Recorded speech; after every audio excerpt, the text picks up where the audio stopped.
Ibu hamil dan ibu menyusui di Kabupaten Muratara harus sedikit bersabar untuk dapatkan vaksinasi COVID-19.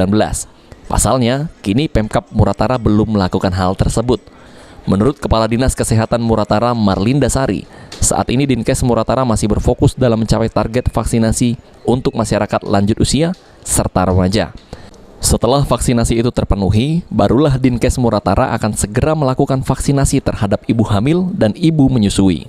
Ibu hamil itu sudah di-launching oleh pusat.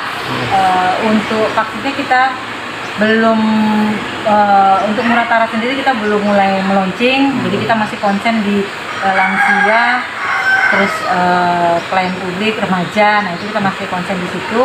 Nanti setelah vaksinnya normal, baru kita lakukan untuk yang ibu hamil.